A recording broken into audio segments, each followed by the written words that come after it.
असली अर्थ समझ में आने लगा। उसने कांपते हाथों से चंद्रवीर की ओर देखा।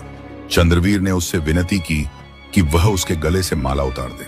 रीना के मन में डर था। उसे लगा कि अगर माला हटते ही वह उसे छोड़कर चला गया तो वह फिर अकेली रह जाएगी। उसने हिम्मत जुटाई और धीरे से माला उतार दी। जैसे ही माला उसके गले से अलग हुई, आंगन में एक अजीब सी कंपन फैल गई। ऐसा लगा मानो हवा ने भी अपनी गति रोक ली हो। मिट्टी की जमीन पर खड़ा वह गधा एक क्षण के लिए पूरी तरह स्थिर हो गया। उसकी सांसें तेज होने लगी, शरीर कांपने लगा। रीना की आंखें फैल गईं। उसके कानों में अपने दिल की धड़कन गूंज रही थी। वह पीछे हटना चाहती थी, लेकिन उसके पैर जैसे जमीन से चिपक गए हों। उसके गले से आवाज नहीं निकल पा रही थी। वह सिर्फ देख रही थी, डरी हुई, हैरान और भीतर से कांपती हुई। धीरे धीरे उस शरीर में बदलाव आने लगा। टांगों की बनावट बदलने लगी, पीठ सीधी होने लगी, गर्दन का झुकाव समाप्त होने लगा, चेहरे की रेखाएं बदलती चली गईं। जो अभी तक एक पशु का चेहरा था, वह अब इंसानी आकृति लेने लगा। कुछ ही पलों में जहां जीतू खड़ा था, वहां एक युवक खड़ा था। वह लंबा था, उसका शरीर सुडौल था और चेहरे पर गहरी शांति फैली हुई थी।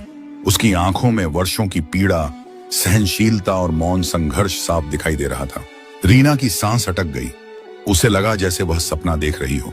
उसने अपनी आंखें मल लीं, फिर दोबारा देखा। दृश्य वैसा ही था।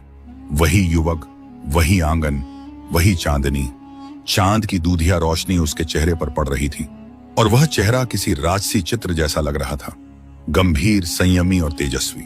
रीना का मन मानने को तैयार नहीं था कि यह वही जीतू है जिसके साथ वह रोज जंगल जाती थी, जिसे वह चारा देती थी, जिसकी पीठ पर लकड़ियों का बोझ रखती थी।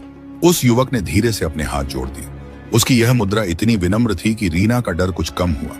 उसकी आवाज जब निकली तो उसमें कोई कठोरता नहीं थी। वह भारी थी, लेकिन शांत थी, जैसे लंबे समय बाद बोलने का अवसर मिला हो। उसने रीना का नाम लिया। उसका नाम सुनकर रीना की आंखों से आंसू बह निकले। वह खुद नहीं जानती थी कि वे आंसू डर के थे या राहत के, या फिर उन भावनाओं के जो इतने समय से उसके भीतर दब कर बैठी थी। चंद्रवीर ने कहा कि आज उसने सचमुच दोबारा जन्म लिया है।